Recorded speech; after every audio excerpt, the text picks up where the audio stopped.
Hey cutie, welcome to my YouTube channel if you are a new watcher, and if you are a returning subscriber, welcome back. If you haven't noticed, today I feel like I'm in a great mood, not only because I did my nails, guys.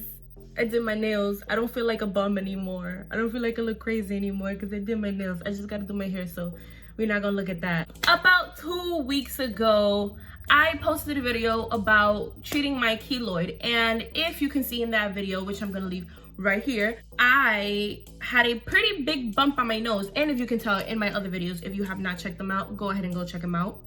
I am back today to talk to you about how I got rid of my keloid. Now, it's not 100% gone because I still have one scab left from the residue that was there from the keloid that I dried out.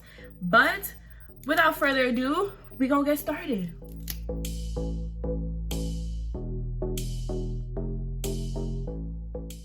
So what I used for my keloid was sea salt, as you can see in my last video, and tea tree oil.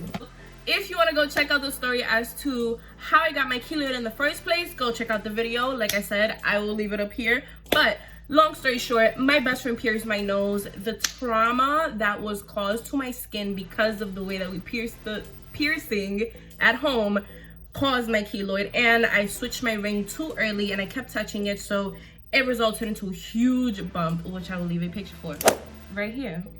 Now my keloid is no more, and I'm happy because I feel like that keloid was taking over my nose too much. So like I said, I use sea salt and tea tree oil. Now the concoction that I made, I don't encourage a lot of people to do, especially if you have sensitive skin, but if you are gonna do it, I want to tell you, this is just my personal advice to you, be very careful as to how you do this. Now, what I was doing, if you check out my video from before, I was using my ocean spray right here. This is my baby. It retailed for $12 to $14, I believe. I'm not so sure. I'm gonna check that out and leave it up there as well. I was using that. I was using sea salt, actual sea salt, and my tea tree oil. Now what I did is that after I would clean my face, I would be very careful as to the surrounding area of my keloid, and after that I would spray my sea salt spray, which is the sea salt aftercare for piercings.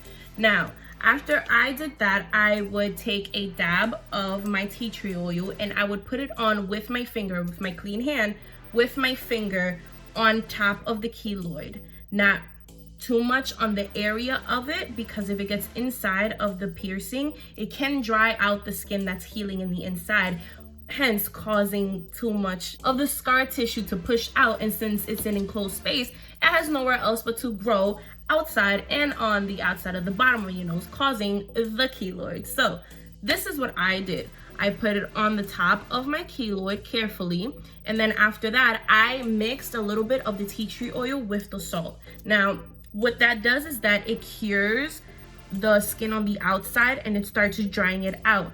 And with a tweezer, you're gonna take a tweezer and you're gonna try to shy away from any cotton pads to clean it out.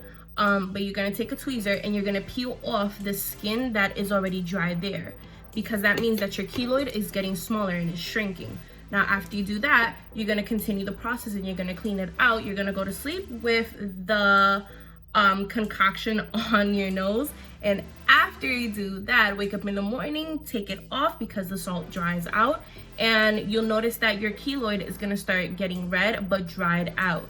And this is a good thing because that means that the skin around it is minimizing, and in due time, like I said, I did this 2 weeks ago, and after those 2 weeks I have this as a result, and now you can't even notice it. It's just a little bit of the scab, and it's not entirely finished healing, but I'm pretty sure in a few days it'll completely go off, just because that is the way that my skin heals from any cuts, mosquito bites like I have here, anything of that sort. Obviously, if your keloid is a bit smaller than what mine was, it'll go down faster than what mine went down, because it took 2 weeks for mine to go down. Plus I kept forgetting to do that as well. And also it's very important to soak your nose in salt water. So you're gonna warm up distilled water and you're gonna add the sea salt in there, not iodine sea salt, because if you use iodine sea salt, it can irritate your skin. You're going to place that on top of your nose with a bowl.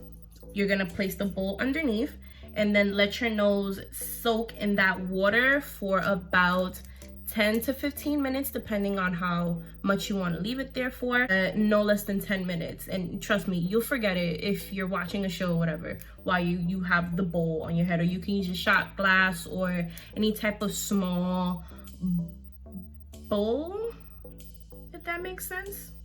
Yeah. Just make sure that you clean the area, you clean your hands before you clean the area, and try not to move your nose ring as much, because if you do, then that's going to cause the irritation to keep on flowing.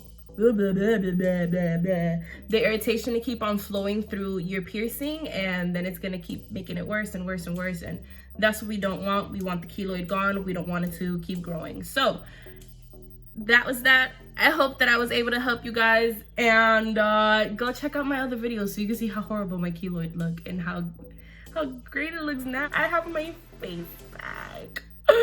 Don't forget to like and subscribe to my channel for more content, and go check out my other videos because they're actually pretty good, and I'm gonna be posting more.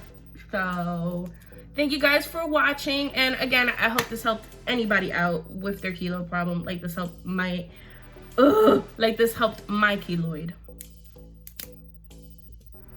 Oh, my head is mad itchy.